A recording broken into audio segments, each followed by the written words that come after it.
Alhamdulillahirabbil alamin. Wa bihi nasta'inu ala umurid dunya waddin. Wassalatu wassalamu ala asrofil mursalin sayyidina Muhammadin wa ala alihi wa sahbihi ajma'in. Amma ba'du. Alhamdulillah, puji syukur kehadirat Allah Subhanahu wa taala. Pada malam hari ini kembali kita melanjutkan tadarus pikiran season yang ke-11 atau seri yang ke-11 bersama Bung Sahnam Abdul Hasim SH. Beliau ini adalah mantan ketua IPNW, Pak Sahnam ya. Mantan ketua IPNW, jadi sudah tidak diragukan pimpinan pusat IPNW, bukan tingkat komisariat atau tingkat cabang, tetapi beliau ini mantan ketua pimpinan pusat Ikatan Pelajar Nahdlatul Wathon. Nah, jadi tidak diragukan lagi kalau berbicara kepemimpinan pada beliau ini. Jadi tema kita pada malam hari ini adalah kepemimpinan, sebuah peluang dan tantangan di era disrupsi teknologi. Nah, kita akan ngaji bersama beliau ini bagaimana sih kepemimpinan itu secara teoritis maupun tantangan peluangnya, termasuk juga bagaimana peluang pemudanya ketika mengambil pilihan untuk menjadi pemimpin, atau kegalauan seorang pemuda ketika ingin meraih sesuatu, berhajat terhadap sesuatu, atau ingin mencita-citakan sesuatu. Karena kalau kita merujuk ke sejarah Pak Sahnam, misalnya kita kupas Al-Quran, misalnya bagaimana Ibrahim yang galau tentang esensi keilahiannya, tidak hadirnya Tuhan di dalam dimensi kemanusiaan yang dia hadapi pada saat itu. Dia galau. Nah, bagaimana dengan pemuda-pemuda pada hari ini? Apakah dia galau melihat situasi di era digital pada saat ini, atau apa yang kita kenal sebagai era disrupsi teknologi? Baik, untuk mempersingkat waktu, kami persilahkan kepada Pak Sahnam Abdul Hasim. Kita tidak panggil Pak ya, Bung Sahnam. Ya, beliau ini masih sangat muda. Di samping beliau juga mantan aktivis, saat ini beliau masih aktif sebagai anggota Bawaslu Kabupaten Lombok Timur. Ya, kepada beliau kami persilakan. Terima kasih beliau.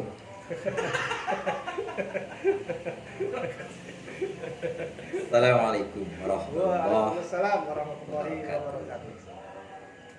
Alhamdulillah, wassalatu wassalamu ala rasulillah sayyidina. Santai saja Pak Sahnam.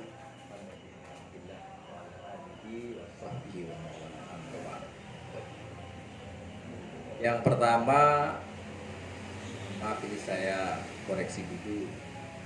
Abdul Hasim itu Sahnam saja. Oh, Sahnam saja. Supaya nanti tidak ada Abdul Hasim. Karena dulu biasanya Sahnam apa? Karena lakop saya ini saya biasa, ayah saya tidak Abdul Hasim. Yang kedua tadi saya juga ini LK yang tidak diakui di HMI. Ya. Jadi IPNW aja disebut. Terima kasih. Ini saya tidak berpikir panjang ketika saudari saya bilang Dinda Ahwal memberikan saya tema yang bisa jadi narasumber siang. Yang kedua, saya memang sangat kangen sama Side gitu. Karena ini nggak main-main nih hostnya kan. Jadi sekarang ini pertemuan dua kutub, Sambelie sama yang ini kan selatan dengan bagus kalau disandingkannya utara selatan ini. Ini yang bahaya kalimat menyandingkan ini mengarah ke pelanggaran undang-undang pemilu ini. Yang kedua, begini, soal tema ini kenapa kemudian saya mohon maaf ini jangan sampai nanti konotasinya kita nggak setuju yang tua kan sebagai penyelenggara. Ketika kita membahas muda maka seolah-olah yang tua nggak bisa. Apalagi saya harus bicara tentang tantangan, tapi kita kemas dia dalam kepemimpinan. Walaupun sebenarnya ya dalam kajian ilmiah atau dalam diskusi sah-sah saja, tapi ini penting untuk menegaskan bahwa hari ini saya adalah Pemilu yang tidak boleh berbicara identitas dan spesifikasi Dan terhadap kita juga budaya. tidak punya tendensi politik. Iya. Tapi untuk membangun Ini kalau aktivitas yang kita lakukan ini adalah membangun tradisi intelektual. tapi kalau sudah muda itu spesifik ya. Iya. Jadi banyak yang tua nanti merasa ini main dia pasangan kan. Jadi begini, saya sangat senang kalau bicara kepemimpinan ini, Bang Sudir. Tapi Apalagi agak dekat dengan mic karena tidak kedengaran sama publik. belum Karena canggih jadinya pikiran-pikiran alatnya yang kita pasangan harus kecil itu. sangat ditunggu-tunggu. Ya. Dari sebelum acara tadi sudah banyak yang ngechat saya, kenapa belum mulai secara langsungnya? Karena Bung Sanam ini ternyata memiliki magnet yang kuat untuk di publik, sehingga kita banyak menerima chat ketika kita coba publish Bung Sanam sebagai narasumber pada malam hari ini. Terima kasih. Alhamdulillah ya. Ya. Jadi saya kalau berbicara kepemimpinan lalu dikaitkan dengan politik, nah ini menjadi seninya. Karena kalau kita bicara pemimpin sebenarnya dalam skala yang paling kecil kita semua adalah pemimpin. Rasulullah SAW sudah memberikan kita sebuah definisi, sebuah tugas, kullukum ro'in wa kullukum mas'ulatun ar-ra'iyah. Setiap kalian itu pemimpin dan nanti akan dimintai pertanggungjawaban terhadap apa yang dipimpin. Nah, jadi ini paling sederhana kepemimpinan. Kemudian yang kedua, sejarah peradaban bangsa ini memang selalu ada yang dipimpin dan pemimpin. Nah, makanya ada 3 sebenarnya bahasa yang sering kita gunakan dalam keseharian dan terus bergeser ke sini. Mulai dari pemimpin, mulai dari kekuasaan, ya penguasa, dan politik. Kalau bahasa Arabnya siasa. Nah, di awal-awal memang jarang dipakai istilah penguasa dan kekuasaan ini. Wahid. Coba lihat di Al-Quran. Kita lihat sejarah-sejarah Islam, peradaban-peradaban itu selalu pemimpin. Nah, tetapi di beberapa referensi memang tipanya di Yunani, Roma itu pakai kekuasaan. Tapi di Islam itu enggak. Karena ketika nyebut kekuasaan maka itu langsung kepada Allah, itu yang paling identik. Tapi kalau pemimpin itulah yang di manusia dan nah, kenapa? Karena secara terminologi pemimpin dan penguasa itu beda. Nah, ini yang jadi masalah kita hari ketika mendefinisikan pemimpin sering campur dengan kekuasaan. Kepemimpinan dan kekuasaan. Kalau kepemimpinan itu mengayomi, kan begitu, membuat kebijakan yang bijaksana. Tapi kalau kekuasaan itu dekat dengan otoritas, kemudian fasilitas. Nah, ini soal kekuasaan. Namanya kita berkuasa kan. Walaupun secara praktik sama, tapi prinsipnya berbeda. Saya memimpin dengan saya berkuasa itu beda sekali. Dari segi bahasanya saja sudah lain. Nah, makanya yang paling tepat kita pakai memang kepemimpinan, bukan kekuasaan. Kita rebut kepemimpinan, bukan kita rebut kekuasaan. Nah, itu pertama Pak Ir ya. Oke. Mantap. Karena beda ini. Nafsunya lain kalau pemimpin dengan kekuasaan. Yang namanya saya berkuasa kan semua sosis itu punya saya. Saya yang bisa mengatur. Nah, tapi kalau pemimpin, nah ini lebih bijaksana. Kan begitu Pak Hir kira-kira. Itu pertama. Yang kedua, terjadi pergeseran di abad 20 dan orientasi orang ketika ingin menguasai publik itu tidak lagi memimpin, tapi menguasai. Apalagi kemudian definisi politik ini menjadi sangat tidak sehat. Akhirnya nikahlah dia politik sama kekuasaan ini. Semakin hilang kepemimpinan. Makanya saya salut dengan OKP, dengan semua organisasi sekarang kalau kembali melatih leadership kepemimpinan, bukan melatih kekuasaan. Nah ini penting nih Pak. Kan dalam buku-buku kita kan memang tidak ada, jarang kekuasaan itu identik. Kalau di HMI ada bukunya Sidrata Mukhtar, HMI dan Pelajaran sanawiyah aliyah SMP dan seterusnya. Kan begitu. Nah, ini dulu, ini pertama harus tuntas ini Pak. Nah, lalu bagaimana efek dari bahasa ini? Waduh, ngeri efek. Ketika seseorang ingin mengambil kekuasaan, beda efeknya ini mengambil. Tadi makanya cara mendapatkan kekuasaan dua ini, pemimpin dengan kekuasaan ini sama, politik. Kan begitu. Ketika politik, nah di politik inilah sebenarnya makanya kalau dalam prinsip Islam itu politik itu siasah. Nah, bagaimana siasah? Konsep Islam itu bersiasah yang benar, mengisi kekuasaannya yang benar. Ini kan ada terminologi yang penting dapat ketika berkuasa, nanti kita Islami. Nah ini kan ada ini sekarang banyak orang-orang berpikir yang penting dapat kekuasaan, caranya itu tidak perlu syar'i, tapi ngisinya nanti. Nanti kita bersyar'i setelah Ada pendapat, tapi dalam konteks Islam caranya harus benar, mengisinya juga benar. Bahkan ada juga yang menggunakan untuk meraih kekuasaan dengan dalil-dalil perang. Oh iya, ini memang Untuk meraih kekuasaan. betul itu.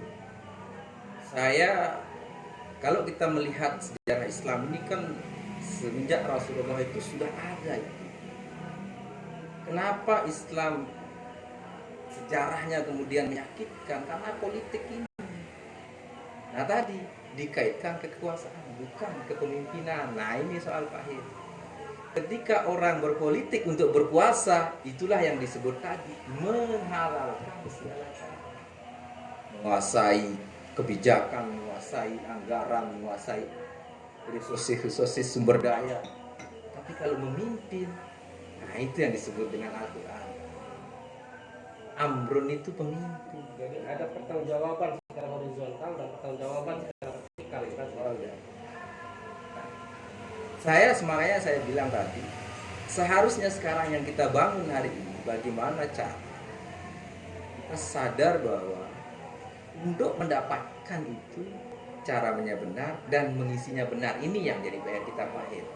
Nah, kalau menurut Bung Sahnam sendiri, kira-kira bagaimana caranya untuk mendekati kebenaran lah kalau misalnya kita berpolitik atau ingin meraih suatu kekuasaan, meraih kekuasaan atau kepemimpinan itu, kita mau merebut kepemimpinan itu, cara yang benar atau mempraktikkan sesuatu sehingga kita bisa meraih kekuasaan atau kepemimpinan dengan cara yang benar itu seperti apa langkah-langkahnya yang seharusnya?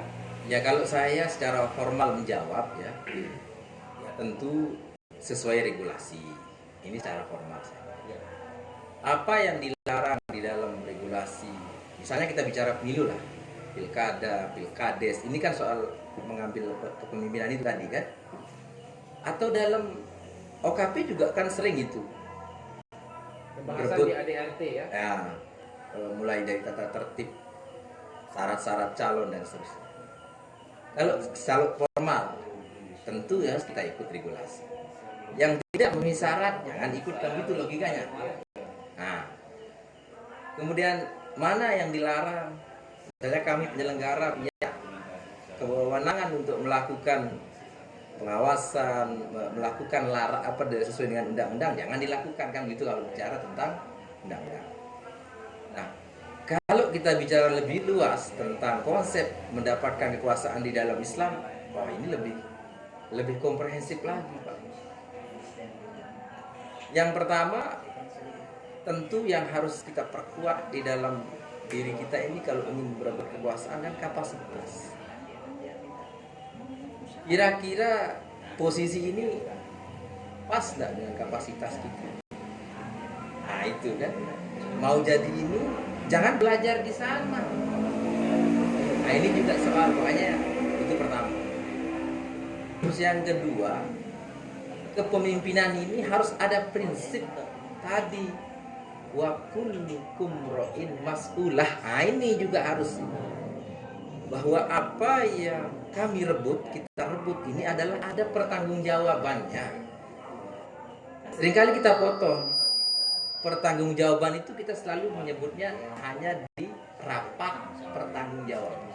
Kita lalai bahwa ada pertanggungjawaban yang lebih detil dan lebih serius, yaitu di Jawaban secara vertikal ya. secara vertikal. Ini ruhnya di situ. Nah, kelalaian kita yang ingin sekarang ini yang berbelit di situ, potong dia bahwa kekuasaan itu tidak punya pertanggungjawabannya itu sampai kepada ya, anggaran, administrasi, selesai. Kita lupa bahwa ada pertanggungjawaban akhirat. Pertama akhirat. Yang kedua, jangan pernah menjadikan kekuasaan atau posisi itu menjadi tujuan. Itu alat untuk mencapai tujuan, Pak He.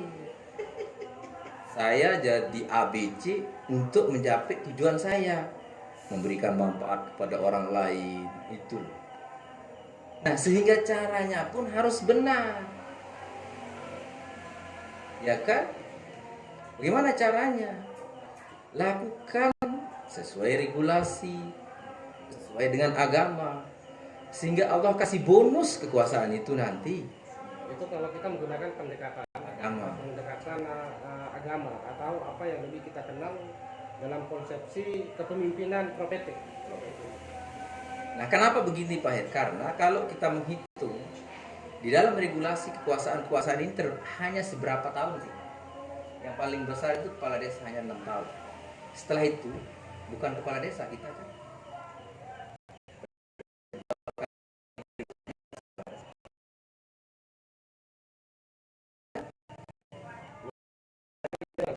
Maksud saya kita akan berangkat kepada pertanggungjawaban yang terakhir ini yang berat.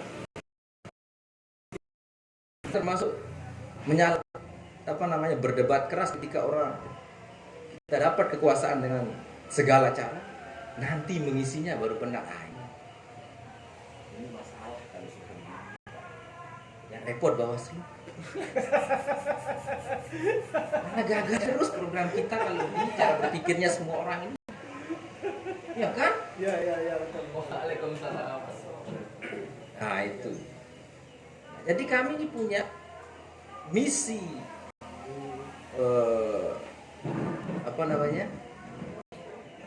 ilahiyah, mulia sekali misinya Bawaslu, bukan main-main Pak. Mengawasi. Makanya memang Bawaslu ini harus orang-orang yang berintegritas, punya dasar agama kuat. Artinya mereka paham tentang halal haramnya. Ini apa karena pengaruh dari ketua Bawaslu yang sufistik sekarang ini? Nah, ada Pak. Tapi memang ini serius saya bicaranya soal. Karena kalau tidak kita bangun apa-apa ini hari ini, maka itu tadi. Siapa yang menjamin ketika orang mendapat kekuasaan dengan cara yang tadi, semua cara dihalalkan, lalu ketika dia berkuasa? Nggak ada. Tapi kalau orang sudah baik cara memulai, cara mengambil kepemimpinan ini, insya Allah. Begitu Pak Hir. Ya. Saya mau berbicara tentang hitung-hitungan. Kita berbicara salah satu contoh yang paling serius kita ini adalah soal cara tadi, money politik. Sederhana sekali. Kalau apa yang disebut sebagai duitokrasi. Semua orang ketika berpikir politik, kami Bawaslu ketika sosialisasi diketawain.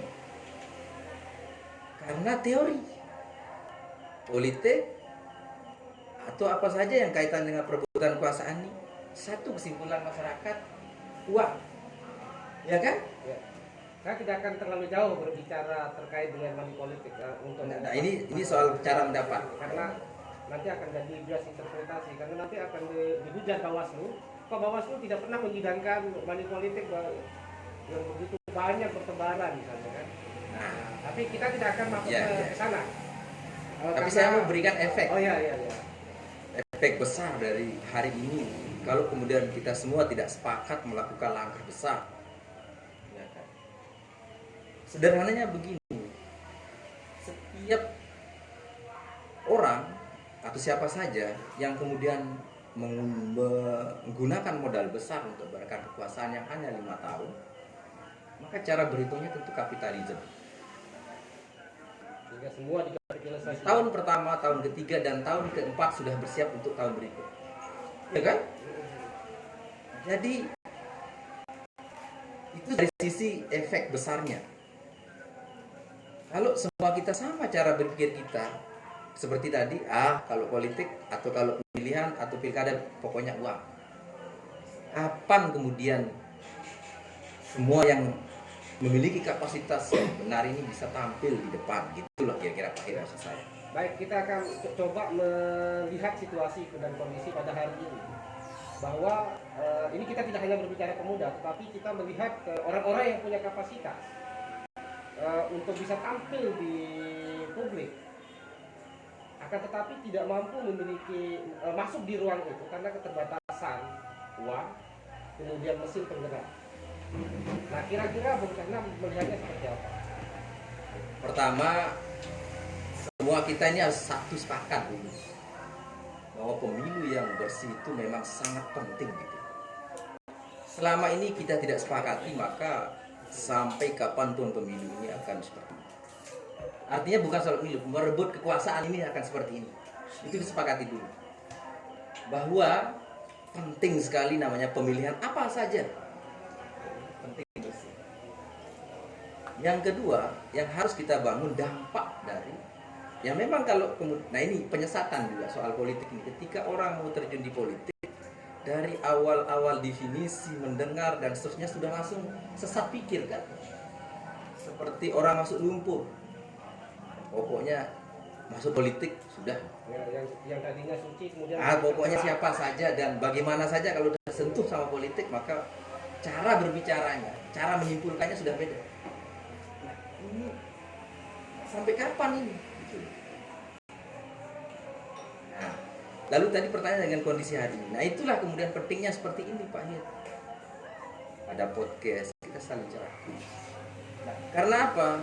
Satu hal yang harus kita tarik bahwa setiap kita ini harus berpikir kekuasaan ini adalah bonus atau bukan tujuan. Itu yang paling penting. Bahwa kepemimpinan itu sejatinya adalah setiap individu punya kapasitas untuk menjadi pemimpin. Semua kita Kapan sama. kemudian meraih posisi itu, kekuasaan yang diperolehnya itu adalah bonus. Nah, kenapa saya sampaikan ini? Karena kita sudah tidak mungkin menggunakan, misalnya kalau mau regulasi pidana ini, itu sudah masyarakat ini.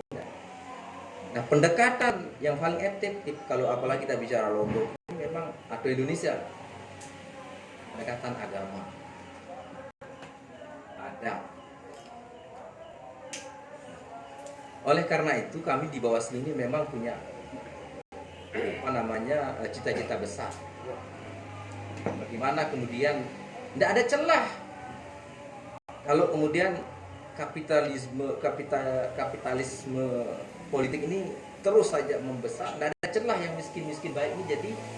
Tetapi kalau misalnya kita sebutkan tadi instrumen agama kita pakai di dalam politik, dalam sejarah tentang panjang pemilu kita di Indonesia itu politik identitas ternyata tidak mampu mengangkat citra Islam sebagai mayoritas di Indonesia untuk menjadi pemenang pemilu. Dalam sejarah pemilu kita mungkin hanya sekali di pemilu tahun 1959 kalau tidak salah yang dimenangkan oleh Pak Sulu. Setelah itu kemudian dimenangkan oleh partai-partai nasionalis hingga hari ini. Politik identitas mengatasnamakan Islam politik itu ternyata tidak mampu meraih suara terbanyak di pemilu. Nah, ini kan sebuah dilema. Kalau kita menjadikan kemudian pendekatan agama untuk menjadi daya tarik kepada masyarakat ternyata masih belum relevan. Saya mohon maaf, maksud saya begini. Pertama, saya tidak masuk kepada ranah soal identitas itu. Itu bukan domain, karena siapapun boleh. Tapi yang saya maksud tadi, pendekatan agama untuk meminimalisir soal pelanggaran-pelanggaran pemilu. Ini maksud saya Pak He. Meminimalisir pelanggarannya. Soalnya begini, aparat penegak hukum ini mau menakut-nakuti masyarakat hari ini tidak segampang dulu, Pak. Sekarang makanya kita harus cara mendekatkan diri, cara memberikan sosialisasi hukum itu lewat itu tadi, pendekatan agama. Misalnya money politik masuk suap apa tidak, kan begitu Pak Hir maksud saya. Jangka panjangnya seperti apa, kan begitu. Hah? Nah ini maksud saya tadi, sehingga kita mulai sadar bahwa ini salah, itu maksud saya. Entah itu aktor maupun masyarakat, nggak bisa dibiarkan. Bukan kemudian untuk kepentingan siapa yang baik, bukan itu sebenarnya. Ada jangka panjang, maksud saya tadi. Kalau semua kita berpikir seperti itu bahwa politik ini uang, maka tadi pertanggungjawabannya ke depan itu. Lalu orang kita sini kan bagaimanapun rata-rata di Indonesia ini basic agama. Kan? Berarti yang perlu kita bangun itu adalah penyadaran moral. Ya harus moral berbangsa dan bernegara. Betul. Karena aturan misalnya tentang money politik, tentang pelanggaran, udah ada pidananya. Cuman kalau kita berbicara itu, kalau kita kalkulasi, hampir di semua desa sekarang ini sudah memiliki ustadz, kiai. Nah, tapi ini bagaimana membangun itu makanya tadi saya bilang itu.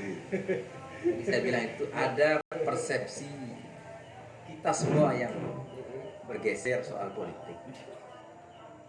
Asiasah itu ada persepsi yang maksudnya bergeser itu asiasah ini bagus sebenarnya cara mendapatkan. Nah, bagaimana cara mendapatkan yang benar ini yang tidak terwujud gitu loh menurut saya. Tapi cenderung ketika sudah berbicara politik maka larinya ke sana. Kotor. Pokoknya semua ini. Nah, ini frame yang panjang sekali sampai hari ini. Kenapa kita tidak mulai hari ini tadi sepakat tentang pemilu yang baik, bersih, ini penting. Yang kedua, untuk mewujudkan pemimpin-pemimpinnya. Nah, kenapa? Karena begini. Salah satu syarat pemimpin ini baru bisa bergerak bebas, ya pemimpin merdeka. Pemimpin yang merdeka. Kalau pemimpin tidak merdeka, maka akan ada kaitan dan terus mengkaitkan diri. Tapi ini kan berat sesuatu kalau melahirkan sebuah pemimpin yang merdeka, karena memang ketika kita berbicara instrumen kepemimpinan di Indonesia hanya didapat melalui proses demokrasi, maka secara otomatis dia harus melibatkan diri di dalam optasi dari partai-partai politik. Nah, ini makanya ketika kita mulai dari diri kita masyarakat, parpol juga harus ambil bagian dari proses ini. Karena mereka juga yang akan menjadi syarat penentuan pemimpinan itu. Ya, kita nggak bisa juga Bawaslu, masyarakat. Tapi kalau kemudian parpol masih membatasi diri dan masih mengartikan frame politik itu hanya itu, ya nggak juga. Makanya proses pengkaderan, proses ikut seperti Bawaslu, kita bersama-sama membangun demokrasi yang sehat, seharusnya bersama gitu mas saya Pak. Ya baik Bung Sanam, karena saya melihat peserta diskusi kita ini dari tadi ini senyum-senyum dan angkat tangan, ingin sekali bertanya karena tertarik sekali dengan materi kita pada malam hari ini. Begitu pula yang mengikuti tadarus pikiran ini secara virtual melalui akun Facebook YIC Selaparang sudah masuk beberapa pertanyaan baik melalui Facebook maupun yang ngechat secara langsung melalui WhatsApp tim kreatif Yayasan Universitas Selaparang. Nah, kita berikan kesempatan dulu pada teman-teman yang mengikuti secara offline, secara langsung diskusi ini. Kami persilakan Bung Adit atau siapa? Silakan. Siapa yang duluan bertanya? Silakan. Ya, bukan terpaksa bang. Memang saya penanya paling setia bang di acara ini. Setiap malam saya dari penanya setia apapun temanya bang. Ya. Satu bang, saya tertarik tadi karena Bang Sahnam adalah penyelenggara pemilu ya. Saya ingin mengatakan pertama begini. bahwa demokrasi ini kan menyediakan setiap orang yang dalam tanda kutip punya atau tidak punya kapasitas itu bisa bertarung, Bang. Nah, sehingga kita yang capek-capek jadi aktivis ya kan, ikut training di organisasi, berproses dari awal kan, sampai akhirnya kita mengetahui bahwa oh begini situasinya gitu kan. Akhirnya musuh kita kan bukan sesama kita yang menjadi aktivis akhirnya, tapi musuh kita adalah siapa yang punya akses kekuasaan dan punya akses modal kan gitu. Nah, pertanyaan saya, apakah itu menjadi apa ya, alam yang disediakan oleh demokrasi, ataukah itu terbentuk memang karena kita sendiri pun memang tidak mampu bertarung di situ?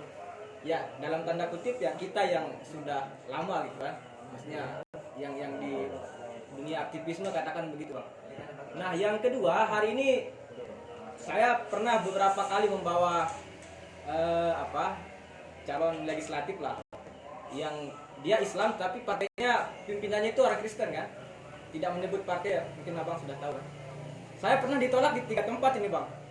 3 tempat itu saya akhirnya menjelaskan, akhirnya ceramah, Bang, itu bukan kampanye jadinya, bahwa politik itu ya begini, tidak harus memandang agama. Nah, jadi saya berpikir bahwa ternyata pemilih kita yang idealis terhadap satu sesama keyakinan itu tidak terlalu kental di situ. Nah, pertanyaannya adalah, sehatkah alam demokrasi kita hari ini dengan situasi yang rumit kayak apa yang saya bilang tadi tuh, Bang? Barangkali itu saja. Ya, langsung ditanggapi ya, sana. Makanya saya bilang tadi, satu, yang pertama, mari kita sepakat dulu semua kita ini bahwa kita butuh proses demokrasi yang sehat. Itu pertama. Yang kedua, mari kita juga sepakat dengan aturan yang kita buat sendiri di negara kita. Yang ketiga, mulai geser frame-frame politik ini yang ada kaitannya dengan tadi, uang, soal akses modal dan segalanya. Nah, siapa yang punya kewajiban? Ya kita ini sekarang. Nah, kalau kemudian kita mau menyalahin kondisi hari ini tanpa kita melakukan langkah, ini juga salah. Makanya seharusnya awal kalau mencalonkan diri mulai tunjukkan. Tidak, misalnya ini saya tidak menggunakan itu. Kalau jadi contoh kan gitu. Sebenarnya sudah banyak sekarang di orang. Makanya seharusnya dibangun masyarakat sebagai orang yang ingin kepemimpinan ke depan kan mulai dari citra diri yang baik, akhlakul karimah, membantu yang benar. Ini kan perlu dibangun. Nah, kalau semua berpikir ya besok saja lalu membuat kesimpulan hanya menang menggunakan modal, ya sampai kapan kita tidak bisa. Mau disalahin Bawaslu seperti tadi misalnya pertanyaannya. Loh kan ini faktanya, misalnya contoh yang paling konkret ya, ini politik ini masif gitu. Gerakan subuh. Lalu jangan salahin Bawaslu. Salahin kenapa nggak lapor ke Bawaslu? Bawa semua masalah. Ini setelah tuntas baru pada cerita. Kita kan nggak bisa. Jadi semua kita sekarang ini satu masyarakat dia nolak gitu loh. Oh, ini nggak bisa begitu. Nah, makanya seharusnya sekarang awal ini bangun pengawasan, kampung-kampung pengawasan itu bantu kita. Atau pendidikan politik yang sehat.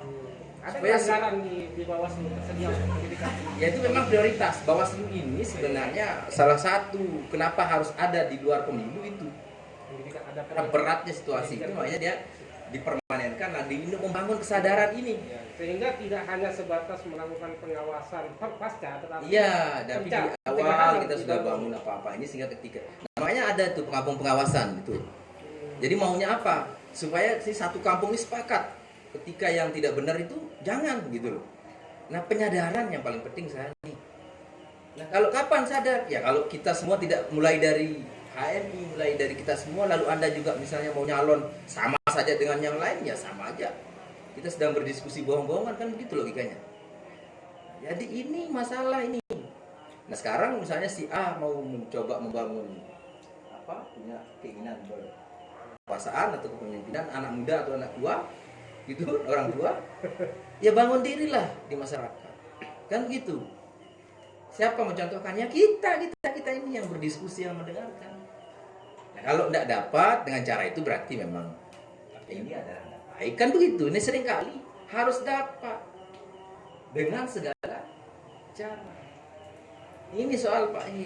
Ya, kalau kita berbicara harus dapat dengan segala cara, karena proses yang terjadi di masyarakat sekarang ini sudah kita anggap sudah sangat akut sebenarnya kondisinya, bahwa kapitalisasi di dalam demokrasi kita ini sudah sangat tinggi, bahwa untuk meraih bahkan di level RT pun sekarang harus main uang, karena mereka sudah punya honor. Ketika ada bau-bau honor, maka proses rekrutmen. Makanya saya tidak bilang kita semua harus sebenarnya berangkat dari agama ketika menginginkan apa-apa ini Pak. Memahami saya bukan soalin, tapi kalau tidak begitu kita tidak bisa. Saya mau sosialisasi tentang Undang-Undang 7 2017 tentang pidana pemilu misalnya. Aduh, masyarakat ini sudah. Nah, akhirnya pendekatan ini kita coba spiritual, kita bangun dari hati ke hati. Nah, maksudnya gini. Siapapun seharusnya berpikir panjang untuk merebut kekuasaan ini dengan cara-cara tidak benar. Tadi saya bilang hanya 5 tahun, hanya 10 tahun, hanya 15 tahun. Setelah tidak berkuasa, hanya 2 periode, bukan hanya 2 periode 3. Kalau DPR kan panjang ya, 4 sekian. Lalu dari proses-proses itu, semua aturan, semua hal dilanggar, dapat berkuasa sekian tahun, gitu kan? Nah, lupa tadi, makanya saya bilang tadi, jangan pernah melihat kekuasaan ini sebagai tujuan, sebagai alat. Sehingga ketika kita mengejarnya ini, kalau nggak dapat berarti kita bukan yang benar ditaruh oleh Tuhan untuk itu. Ini maksa diri dengan segala cara, ya kan? Ya, emang abang bijak sekali. Nah ini tidak ada cara pendekatan kita sekarang ini. Bahwa selain menggunakan pendekatan moralitas agama, saya termasuk paling gelisah Pak. Kegelisahan saya sampaikan pada hari malam ini. Tentang apa, bagaimana masa depan bangsa kita? Kalau tidak ada yang memulai ini gitu loh. Nah tadi kan semua ketika bicara politik definisinya sama dengan masyarakat. Saya pikir masyarakat hari ini juga banyak yang cerdas. Nah memang kalau bicara soal khususnya tadi money politik erat kaitan dengan ekonomi kan. Ada masyarakat yang pendapatan dan kegiatan yang itu tidak tahu kan. Nah ini memang ini ada kaitannya dengan peningkatan ekonomi. Saya pikir bangsa ini kalau kemudian nanti ke depan semakin sejahtera, money politik dengan angka 50.000 1.000 itu nggak akan menjual diri lah. Nah ini juga harus seimbang. Tapi paling tidak sekarang kita bangun dari moral dulu lah. terutama moral calon-calon pemimpin dulu dibangun. Calon pemimpin juga dibangun, masyarakat juga karena kalau nanti mereka mau dan masyarakat tidak mau juga bisa itu. Makanya kami kampung pengawasan supaya menolak, sudah sepakat kayak dulu kan kita punya prestasi itu di sini. Ketika masyarakat itu melaporkan dia membawa itu calegnya ke Bawaslu itu untuk menunjukkan ini dia menyebarkan uang dan nah itu kan bagus itu. Itu se-Indonesia loh, kaget semua orang itu. Wah, nah, ini kan salah satu walaupun terlepas dari ada kepentingan politik lain, tapi yang kayak gitu kita mau di semua kampung ini. Ketika misalnya 1 minggu sebelum itu dia udah jaga gitu loh. Kampung ini bebas. Kampung ini nah dia siap. Nah, kenapa kemudian banyak tapi Bawaslu ini kan hanya 5 orang, Pak. Di kecamatan hanya 3 orang. Di desa hanya 1 orang. Terus canggih ini kalau yang soal kejahatan begini kan canggih. Ya kan, Pak? Susah dideteksi. Satu desa mau diawasi siang malam enggak tidur-tidur, mau keliling. Di sini tempatnya PPL-nya, di sana dia kan. Pakai banking sekarang, Bang. Apalagi hari ini pakai. Nah, makanya saya mau kasih trik sebenarnya ini kalau mau berkuasa dengan tujuan tadi. Sebenarnya kalau mau, makanya banyak langkah di dalam Al-Quran itu sebenarnya kita diberikan bonus. Salah satu sedekah. Tapi jangan sedekah pada hari pemilu. Ini yang salah, ada caleg. Sudah biasa kita sedekah. Lah, namanya kita sedekah pada hari kan beda lain ceritanya. Ya, 1 tahun, Tapi jangan diposting terus sedekahnya. Biarkan arus bergetar dengan sedekahnya. Itu cara yang benar. Kan berkeliling aja semua ini tanpa dipoto, tidak boleh ada acara. Arus yang bergetar. Nah, itu rahasia. Itu berarti harus ada pelibatan Tuhan. Tidak bisa kita hidup ini tanpa ada Tuhan. Kita mau lepas Tuhan dari politik, waduh, kacau kita semua ini. Nah, jadi maksud saya, kita ini kan negara yang menganut ketuhanan yang Maha Esa. Kenapa tidak kita tarik apapun aktivitas entah perebutan kekuasaan, coba kita mulai membangun apa-apa. Ada yang lebih ngeri sebenarnya kalau kemudian ini terus kembang dan masif. Ada lebih ngeri itu maksudnya begini Pak ya. Itu sumber daya alam itu Dan kecenderungan itu menjadi barter dalam setiap momentum perhelatan politik di bangsa. Salah satu contoh. Iya. Kalau kemudian makanya salah satu tadi saya bilang awal masyarakat yang harus kita ajak sekarang. OKP ini harus terdepan bersama Bawaslu bangun itu. Nah, kan di Desa Sugian itu total nggak menerima. Kalau ada pelanggaran laporkan. Dan kalau dia total semua sama kita berpikir. Atau kampanye gerakan menolak money politik. Ya itu kita harapkan. Menerima sedekah kan? Ya. Tapi menerima sedekah. Menolak money politik tapi menerima sedekah politik. Maksud saya tadi bersedekah itu ya bukan pada saat pemilu. Tolak money politik tapi terima sedekah politik kan. Bagaimana kalau dibalik? Misalnya 2024 ya dari 2020 sudah sedekah. Di 2023 berhenti kan begitu. Lanjut tapi nggak nampak ya. Ya. Tapi jangan lihat kekuasaan. Bonus nanti kalau dapat harus bergetar kan. Kira-kira begitu Pak ya. Oke, ada pertanyaan lagi dari peserta kita di sini? Ya silakan Pak Dik. Terima kasih, tema yang sangat menarik terkait dengan kepemimpinan. Tadi di awal kita dijelaskan seharusnya yang disosialisasikan itu adalah terma kepemimpinan, bukan terma kekuasaan. Sehingga kalau ujungnya kekuasaan, berarti nanti kalau dalam Quran itu nafsu yang tak terbatas, la amaratun bisu gitu. Jadi terus yang kedua, mungkin saya tidak nanya, mungkin tanggapan sedikit lah, memberikan sedikit anu lah. Karena manusia itu bagi saya itu tidak bisa dihentikan untuk melakukan apa saja. Jadi karena dalam diri manusia itu Tuhan sudah menciptakan namanya an-nafs. An-nafs dalam artian bukan hanya diartikan sebagai jiwa, tapi an-nafs juga itu bisa berarti potensi yang tak terhingga, gitu. Yang kita sebut dengan nafsu itu. Makanya kan asal daripada kata nafsu itu kan kalau kita lihat dalam Quran itu kan istilahnya nafsun. Misalkan di surah Asy-Syams misalkan, wa nafsin wa ma sawwaha. Jadi demi nafs kata Quran itu. Nafs yang dimasukkan dalam ini adalah bukan sebagai nyawa tetapi potensi yang dimiliki oleh manusia yang diberikan oleh Allah itu. Wa ma sawwaha, dan Allah juga menyempurnakan. Takbir. Ya kan? Tafsir Al-Qur'an. Nah, terus yang kedua dalam melanjut ayat itu disebutkan wa nafsin wa ma sawwaha fa alhamaha fujuraha wa taqwa. Jadi Tuhan juga mengilhamkan bagi manusia yang ingin berbuat buruk wa taqwaha, dan ketawaannya, kebaikannya. Jadi kalau ada dalam konteks politik, kalau ada orang mengandalkan politik, itu dimensinya itu dia sedang menjalankan apa yang sudah diilhamkan oleh Tuhan. Tapi itu pilihan dia, gitu. Nah, makanya di lanjutan ayat itu disebut dengan waqad khaba man waqad apa? Bukan sebelumnya. Qad aflaha man zakka. Jadi beruntunglah bagi orang yang menzikirkannya, yang mensucikannya. Jadi cara kita menghapus demokrasi ini, apa namanya? Meluruskan demokrasi ini supaya dia dari kekuasaan menjadi kepemimpinan. Bagi saya itu kita harus memperbanyak zikir.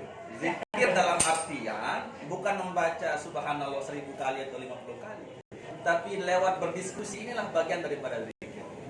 Jadi solusi untuk mengentaskan masalah-masalah problematika kekuasaan atau realitas kepemimpinan kita hari ini itu adalah memperbanyak zikir. Lewat, karena itu janji Tuhan. Wa qad khaba Tadarus pikiran ya. tadarus pikiran adalah salah satu alternatif. saya kira itu yang bagus, dan saya sangat sepakat dengan apa yang disampaikan oleh Pak Materi tadi itu, bahwa kita ini hidupnya bukan untuk berkuasa, tetapi untuk sebagai pemimpin. Karena dalam pemimpin itulah ada dimensi kekhalifahan dalam ini. Ya, Mungkin itu saja. Jadi apa yang disampaikan oleh Bung Adit tadi Menguatkan. terkait dengan kekuasaan dan kepemimpinan. Tapi mungkin maksudnya Pak Adit ini pembahasan tentang kepemimpinan.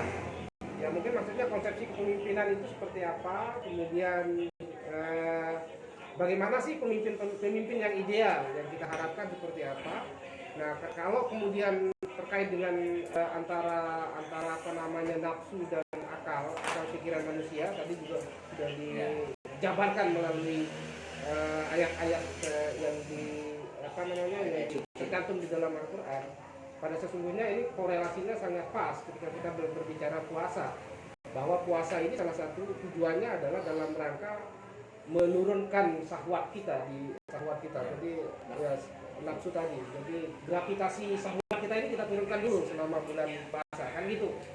Kalau kita berbicara korelasi antara kepemimpinan yang memiliki syahwat kekuasaan, paling tidak dia turun ketika berada di bulan Ramadan. Apakah seperti itu, Pak? Ya, jadi kalau soal kepemimpinan ini sebenarnya kalau kita bicara tentang seperti apa sih ideal, ya tentu tidak bisa jauh dari sifat Rasulullah. Itu sudah standar standar spiritual sudah. Jadi karena ini sudah standar. Dalam banyak referensi memang disebutkan, walaupun sebenarnya perluasan dari karakter pemimpin yang ideal. Misalnya pemberani, jelas itu maksudnya enggak membuat sebuah sikap-sikap yang bisa diinterpretasi macam-macam. Masuk soal penampilan, harus betul-betul punya karakter pemimpin itu. Cara berpakaian. Ya, artinya makanya pemimpin yang berani. Kalau melihat dari pakaiannya Pak Saddam ini memang layak jadi pemimpin. Dan juga ya, tapi itu bagian kecil. Tampilan ini kan bagian kecil. Nah, kenapa saya tadi standar yang memang itu tablik patanah itu sudah sangat lengkap paripurna, tapi kemudian dengan situasi hari ini kan tentu agak ada perluasan ya. Misalnya kenapa penting pemimpin berani hari ini? Karena kan tingkat geopolitik internasional misalnya, tingkat geopolitik nasional misalnya, kan itu butuh keberanian orang-orang yang mengambil keputusan kan. Nah itu maksud saya Pak Hir. Jadi karena itu sudah ada dalam Rasulullah. Tetapi 4 hal itu memang itu wajib. Nah kita kias ke situ tadi. Itu contoh. Tambahan. Orang berani itu di tengah-tengah antara takut dengan definisi berani itu. Jadi orang berani itu bukan kemudian dia tidak gegabah. Jadi berani itu definisinya menurut Dr. Fahrudin Faiz itu, dosennya beliau ini, di tengah-tengah antara takut dan gegabah. Itu orang berani. Jadi bukan orang berani itu semua. Ya, orang punya perhitungan lah. Iya, jadi orang takut tidak berani melakukan apa-apa. Itu kan definisinya. Orang gegabah melakukan apa-apa tanpa pikir. Tapi kalau orang berani melakukan apa-apa dan tidak melakukan apa-apa. Nah, di tengah-tengah dia itu. Maksudnya kapan dia maju, kapan dia mundur, dia tahu. Nah, itu. Yang kedua, kepemimpinan masa depan ini, pemuda-pemuda ini harus mampu membaca dan punya intuisi kepemimpinan tentang strategi bargaining. Ketika dia memimpin, dia mampu menguasai bargaining depan dengan siapapun. Karena kan kita hari ini memang dengan dunia yang sangat begitu terbuka. Contoh, kayak Rusia, dia bargaining dengan orang. Anda bisa saja mensanksi saya juga punya. Nah itu. Jadi intuisi bargaining itu sudah ada. Ya paling tidak paham tentang momentum terutama ya. Momentum strategi. Nah, terus saya jadi kalau tidak begitu kita akan menjadi negara yang sangat amanah, tablik tapi tidak ada intuisi berjenis. Jadi ya strategi berjenis. Tadi berani. Kapan dia harus mengatakan tidak boleh, tegas gitu. Bukan sama-sama. Karena orang hari ini kan cara berpikirnya selalu soal kepemimpinan ini adalah mau membanggakan gitu. Membanggakan jabatan atau Nah, bukan masyarakat itu pingin pemimpin, oh bangga saya. Kan kasihan juga kalau kemudian bangsa Indonesia membanggakan pemimpin lain. Karena terdapat di sana karakter yang dia inginkan kan berani, punya berjenis kan gitu. Coba lihat Erdogan. Nah, itu dibanggakan oleh masyarakat Indonesia. Ya, kalau Apa yang ada? dia mampu membuat narasi-narasi publik. Nah, terlepas dari itulah. Tapi masyarakatnya, nah, tapi maksud saya itu, ini butuh kita sekarang pemimpin-pemimpin seperti itu. Yang punya tadi mampu dia baca ini akan menjadi apa ke depan. Yang kedua dia berani mengambil keputusan. Berarti itu pemimpin yang visioner berarti ya. Visioner. Tapi tetap 4 hal ini menjadi Tapi kerangkanya. ada kalau kita berbicara kalau kita merujuk pada referensi teori kepemimpinan di zaman modern ini kita akan masih bisa menemukan tipe-tipe pemimpin seperti pemimpin yang otoriter, pemimpin yang karena karismatiknya dia bisa naik jadi pemimpin. Kemudian ada juga tipikal pemimpin yang transformatif. Nah, kira-kira menurut Pak Sahnam yang paling ideal dari tipe-tipe kepemimpinan modern saat sekarang ini, kalau misalnya kita merujuk tadi, Kalau sekarang kita begini konsep. tidak ada pemimpin ideal lah, Ya. kepemimpinan. Kalau masyarakat. Tapi paling tidak pendekatan kita. Hanya satu dia mencari pemimpin yang bisa selesaikan masalahnya. Iya, iya. Linknya pegadaian berarti Bang. Bukan, jadi begini, ada preferensi ya. Di era Orde Baru, pemimpin itu yang tidak dekat dengan masyarakat. Sekali setahun dia datang tapi sangat berwibawa. Itu kan semakin berarti. Jaga jarak. Kan iya kan dulu kalau kepala desa camat itu betul-betul dia jarak. Karisma. Ya, itu menjadi karena masyarakat yang Tapi begitu. kecenderungan kalau pemimpin yang karisma dia kecenderungan otoriter dan kecenderungan sebentar. dia Karena kewenangannya tanpa batas. Situasi masyarakat memang butuh itu. Jadi dulu, Anda nggak bisa jadi pemimpin kalau Anda nggak berwibawa, Pak. Nah, itu. Namun loyo-loyo, nggak jelas-jelas. Penguaknya aja dulu, Pak. Iya, rakyat banget ini kan. Yang gagah. Ini benar. Dari body. Ya karena kita kan sudah mengalami masa frame kepemimpinan itu mulai dari kerajaan dan sebagainya. Karena dalam gambaran sejarah setiap pemimpin itu pasti orang yang sempurna kan, tawakannya dan seterusnya. Nah, itu ke bawah. Coba lihat dulu Pak. Kalau Anda tidak terlalu ganteng jadi pemimpin dulu, ya dianggap tidak layak gitu loh. Rakyat banget ini wajahnya gitu. Nah terjadi preferensi yang berbeda. Nah di era berikutnya ternyata yang dekat datang ke masyarakat bawa ini, masyarakat, nah itu kan. Nah di era berikutnya saya punya preferensi beda, yang bisa menyelesaikan masalah. Anda dekat tiap hari Anda datang tapi tidak selesai masalah Anda, orang masyarakat dong marah dia. Tapi Anda di kantor tapi selesai semua. Nggak perlu dekat. Nggak perlu karena kedepannya repot. Rakyat kalau datang terus, misalnya tiap Jumat khotbah di sana, tapi masalah nggak selesai, lama-lama mereka juga marah itu. Ini preferensi ke depan masyarakat. Tapi misalnya soal air, tidok doang nggak, ini bilang jeluai lagu dia selesai marah. Berarti artinya pemimpin yang menurut Pak Sahnam ini adalah pemimpin Ke yang depan tahu ini kebutuhan masyarakat. ya, jadi yang besok Belum ini masalah itu muncul. tidak lagi soal chemistry itu, tapi soal penyelesaian masalah. Siapapun itu, tidak perlu wajahnya, tidak perlu kewibawaan, mampu menyelesaikan masalah. Entah dia jarang ke rumah, entah dia datang jarang, tapi selesai masalah. Kan ini dulu pendekatannya kemarin-kemarin begitu, rajin, kan? Tiap Jumat semua. Nah ini Pak Hir, yang apa namanya? Yang diimpikan ke depan ini pemimpin yang sekali dia muncul sebulan, tapi dalam setiap hari menyelesaikan masalah. Nah, ketika dia tampil itu, dia menjadi idola banget. Daripada dia tiap hari datengin masyarakat, tapi masalah masyarakat tidak selesai-selesai. Ya kan? Ya, betul. Nah itu kira-kira ini pandangan nih Pak. Nah, Ya itu. baik, tetapi problem yang kita hadapi pada hari ini adalah dengan begitu masifnya digitalisasi informasi yang bisa kita dapatkan. Kecenderungan pemimpin yang baik ini sekarang ini justru takut ketika dia muncul di publik. Karena kalau sudah dimunculkan di publik, maka dosa-dosanya akan dikeluarkan sama orang itu. Aib-aibnya akan keluar. Begitu mudahnya sekarang orang membuka aib orang lain tanpa melalui sebuah verifikasi, tanpa verifikasi kebenarannya, ya apa yang kita kenal sebagai berita hoax. Nah, untuk antisipasi berita-berita hoax semacam ini kira-kira seperti apa yang kita lakukan ke depan? Jadi begini Pak Her, ini kan era terbuka ya. Betul. Kalau kita selalu berpikir bahwa akan ada akibat atas semua sikap, itu tidak akan berbuat apa-apa kita.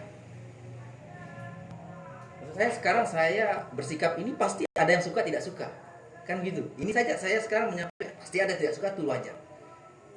Nah makanya saya bilang tadi, salah satu cara terbaik kita menjadi pemimpin harus percaya diri.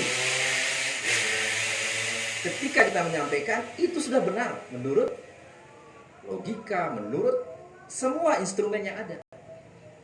Tapi kalau masih berpikir ini jangan-jangan nanti dijelaskan, jangan lagi, ini sudah beda ceritanya, pahit. Tidak bisa seorang itu jadi pemimpin begitu. Jadi pastilah kalah sebelum bekerja. Nah jadi, karena viewer, like, subscribe itu aja jadi orientasinya. Nah ini sudah tidak bisa begitu Pak Her. Karakter, jadi saya mau buat keputusan ini, entah itu dianggap tidak populer, entah itu akan, tapi ini membangun. Karena kan kalau kita mau jujur, hari ini orang cerdas semua. Kita mau buat keputusan A, 100 orang itu pasti punya pendapat yang berbeda tentang apa yang kita putuskan. Kapan kita mau jadi pemimpin? Tapi ada ukuran. Ya, makanya saya bilang tadi sebaiknya sebenarnya jadi pemimpin masa depan ini, kita semua ini jangan tidak lagi jadi selesaiin masalah yang paling penting dan ambil tindakan cepat. Nah ini Pak Her. Kepemimpinan yang harus lahir ini kan kepemimpinan yang berani mengambil keputusan cepat dan tepat. Nah, bagaimana caranya? Ya dibangun lewat sini. Ketika dia mati, saya ini punya cerita lucu. Saya pernah melihat kejadian ya, peristiwa PDAM, pipa PDAM dia bocor. Jadi dia datang berempat untuk menambal PDAM itu pipanya. Di rumah ini. Bapak ini berbeda ya?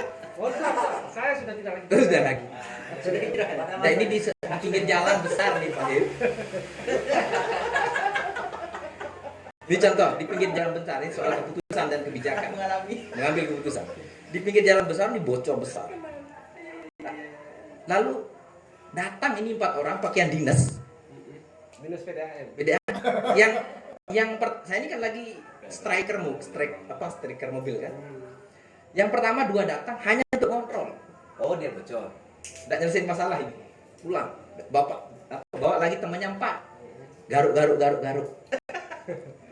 Saya bilang, kapan dia akan selesai ini masalah ini? Jadi itu contoh bahwa siapa pemimpin yang berani mengambil keputusan cepat. Ya karena mungkin yang datang pada saat itu masih level staff, bukan pemimpin. Ini makanya saya bilang tadi, kullukum ra'in, itu kita semua pemimpin. Iya. Kan tidak mungkin dia bergerak tanpa ada orang yang di situ punya otoritas. Maksud saya, ambil keputusan apa yang cepat, jangan lagi bolak-balik. Buzzer air. 4 orang ngepung air itu seharian. Ini kejadian kapan? Beberapa bulan yang lalu. Saya sudah tidak lagi di situ, Pak. Ini contoh bahwa banyak peristiwa, kejadian-kejadian yang insidental itu tidak diambil keputusan cepat. Nah, makanya banyak kan seluruh itu musibah sudah terjadi, kita bolak-balik rapat. Nah itu kan banyak itu cerita-cerita itu contoh lah. Nah jadi hari ini memang, tapi ini tidak gampang membangun itu. Nah, kepemimpinan yang saya bilang tadi, yang berani dan mengambil keputusan cepat, bisa memberikan solusi. Sekarang walaupun kita nggak dekat, tapi kita bisa memberikan solusi cepat, kita yang punya nama. Ingat itu catatannya Pak Hir. Ya. Anda tiap hari datengin masyarakat, tapi masalahnya tidak selesai-selesai, lama-kelamaan masyarakat musir Anda. Iya. Ya, begitu. Baik, masih lagi pertanyaan? Online itu gimana? Ya, ada pertanyaan yang perlu kita lihat dulu di Layar kaca. Facebook. Jamaah virtual. Jamaah virtual. Jamaah gaib. Facebook. Facebook. Ya, IG.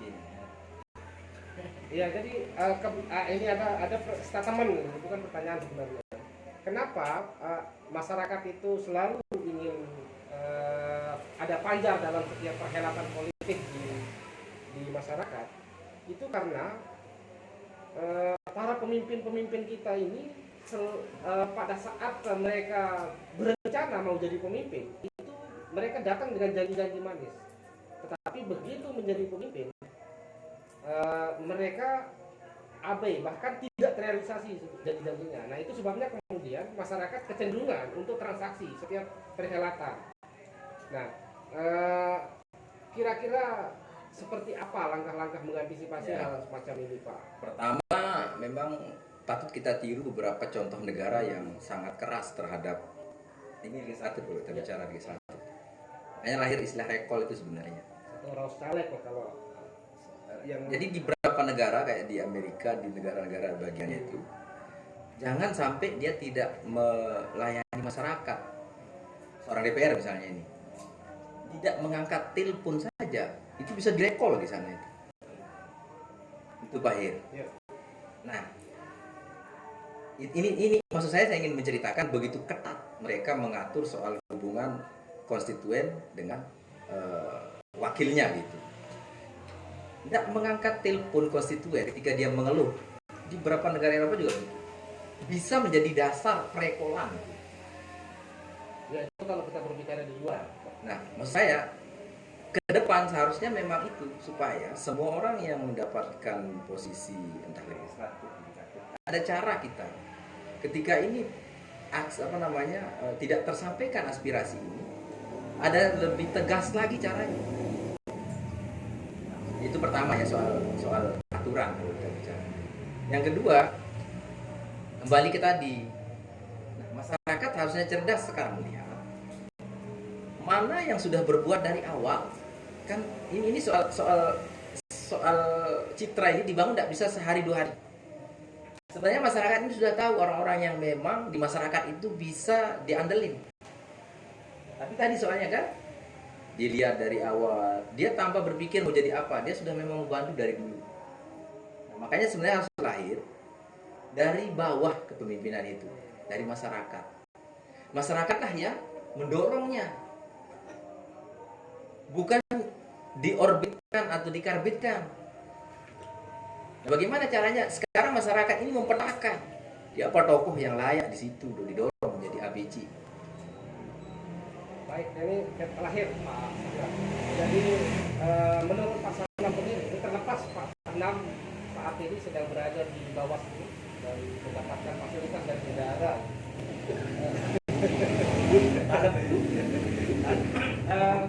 Kalau kita berbicara masalah priorisasi kepemimpinan, idealkah priorisasi kepemimpinan itu 5 tahun? Menurut Pak Sagram untuk merealisasikan visi dan misi dari seorang pemimpin. Pertama ini berat.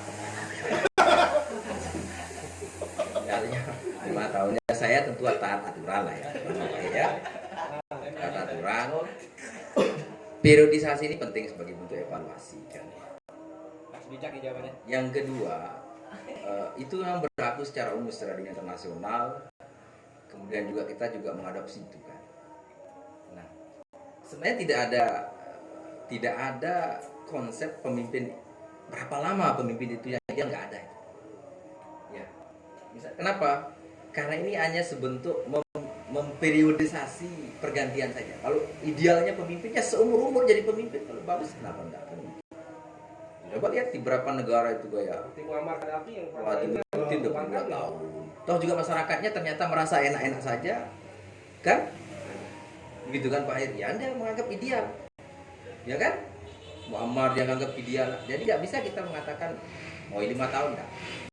Jadi ini nggak ada rumus. Mungkin kita tidak melihatnya dari sisi berapa lama dia harus memimpin, tetapi sejauh mana kualitas kepemimpinannya. Karena Ya. kalau kita menuju sejarah, gitu, Umar bin Abdul Aziz itu memimpin hanya 3 tahun. 2,5 tahun. 2,5 tahun. 3 tahun. Tapi dirasakan. Tapi dirasakan dan sangat berhasil memakmurkan masyarakatnya, sehingga tidak ada satupun warga di mana dia memimpin di Damaskus ya, di Basrah, di kota Basrah, tidak ada satupun yang kemudian mau menerima zakat di masa kepemimpinannya, karena mereka sudah mengalami masa di mana mereka disebut sebagai masyarakat yang sangat madani, sejahtera. Ya, jadi makanya kita nggak bisa kita bicara lah 5 tahun, 3 tahun, 4 tahun. Ini soal siapa pemimpinnya sebenarnya, itu pertama. Yang kedua soal usia, nggak bisa juga kita mengatakan yang muda yang tua. Kalau yang muda misalnya Sultan Al-Fatih, ketika dia memimpin, wah, 1 tahun. ya umurnya sekian tahun. Ya, yang tua juga sama, Kalau pasangan sekarang sudah usia berapa tahun? 43. 43 tahun. Sudah melampaui usia kenabian. Jadi poinnya itu tadi soal ideal waktu ini memang tidak ada. Tidak ada batasan ya. Di negara demokrasi hanya terikat oleh priorisasi kecuali yang otokrasi ya. Terima kasih. Ya baik, ke apa namanya, statement terakhir lah sebelum kita tutup. Oh, satu. Ya, silakan. Ya. Ini luar biasa ini peserta kita ini Pak Dokter ini, dokter. Ya, terima kasih Pak Suhir sebagai moderator. Saya mau menanyakan ke narasumber ini, Pak Sahnam, terkait kepemimpinan. Ini kan ada kadang kita dibedakan antara yang tadi sempat disinggung masalah muda dan tua gitu. Bagaimana kita yang masih muda ini yang umur 20-30 terus berkomunikasi dengan yang umur tua, pemimpin-pemimpin tua itu yang umur 50-60 itu bagaimana kita mencarikan solusi bisa berhubung dengan baik gitu. Itu yang pertama. Terus yang kedua terkait dengan kadang kita ini yang umur-umur 30-40 itu terkadang ketika menyampaikan sesuatu itu terkadang terbawa emosi, jadi terbawa arus. Bagaimana kita bisa mengontrol diri kita untuk berbicara di depan umum, tidak terlalu panjang lebar tapi singkat, tapi bisa menyentuh ke semua orang gitu. Mungkin itu pertanyaan saya, ada 2 poin yang mungkin bisa saya tanyakan gitu. Ya, Itu silakan. aja, terima kasih. Ditanggapi, Mas Sahnam. Jadi Yang terakhir. komunikasi ini seni ya. Benar. Komunikasi ini seni. Betul. Tentu usia itu akan mempengaruhi secara, kalau bahasanya dokter, mungkin fisik kita, entah emosi kita akan ada pengaruh gitu. Bagaimana? Saya mau pertanyaan kedua dulu lah. Bagaimana sih kita kemudian bisa menahan emosi, mampu berbicara yang sederhana, tapi pertama begini, komunikasi itu seni. Seni itu harus dilatih, nggak bisa ujuk-ujuk itu. Nah, bagaimana melatih? Ya melalui pendidikan, kuliah, banyak baca buku kan begitu. Malah melihat gaya-gaya kepemimpinan orang. Nggak bisa, kalau tanpa itu nggak mungkin. Nah, makanya kecuali kita, karena sekarang kan bisa semua dilatih. Ya. Jadi dai cilik dilatih kan bisa. Laporan ini sedang melaksanakan itu. Ini contoh. Jadi ini catat, komunikasi itu adalah seni. Seni itu harus dilatih. Nah, soal emosi lebih-lebih lagi. Lebih-lebih kenapa? Karena setiap emosi, kalau kita biasa menyampaikan tanpa ada berpikir, itu akan kebiasaan jadi.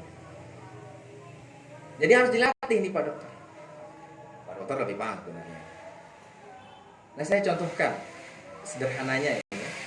Kami di Bawaslu dengan karakter macam-macam, ya Pak Ketua.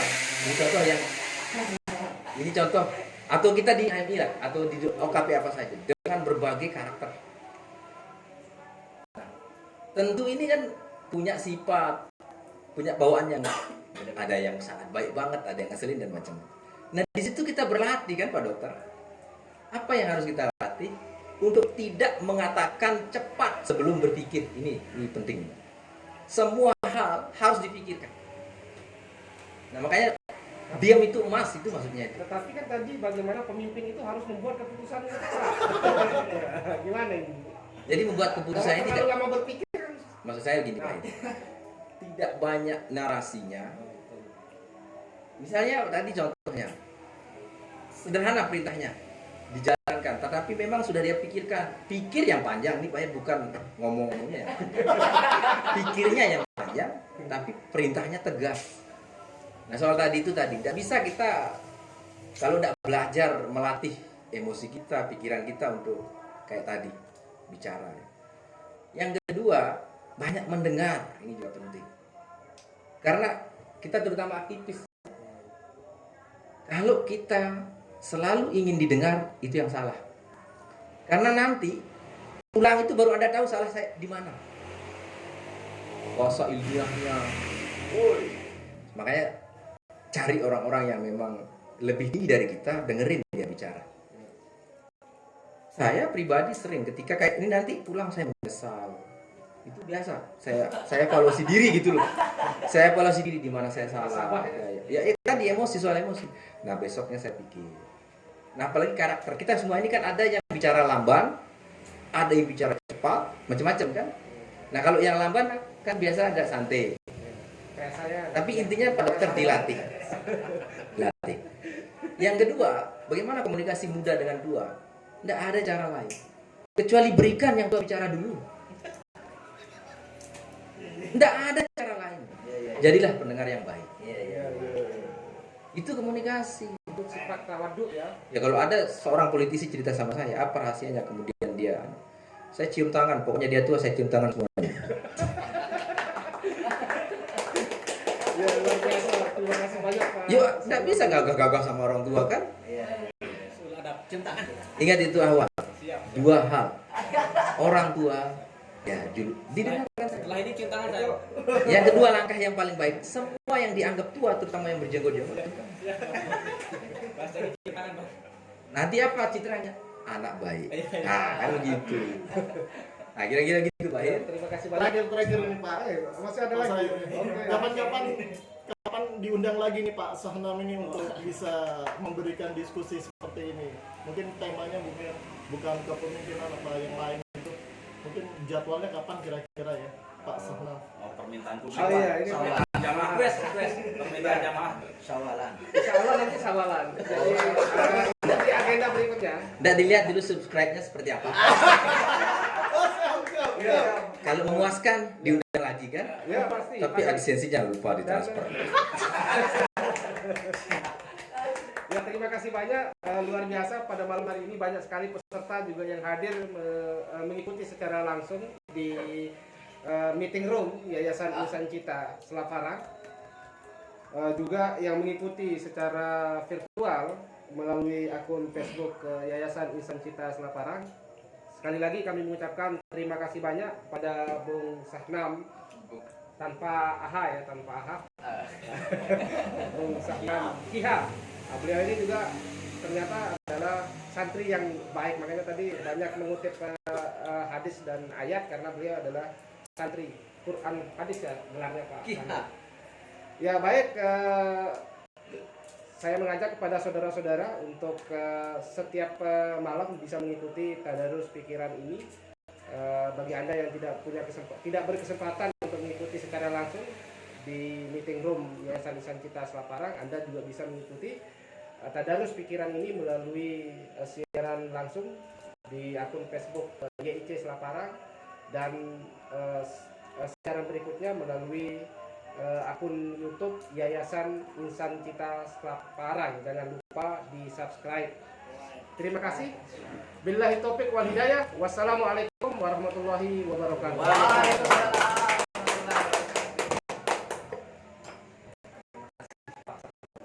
Jadi kalau jadi pembujur itu mengundang orang itu ini ngasih 3,5 juta untuk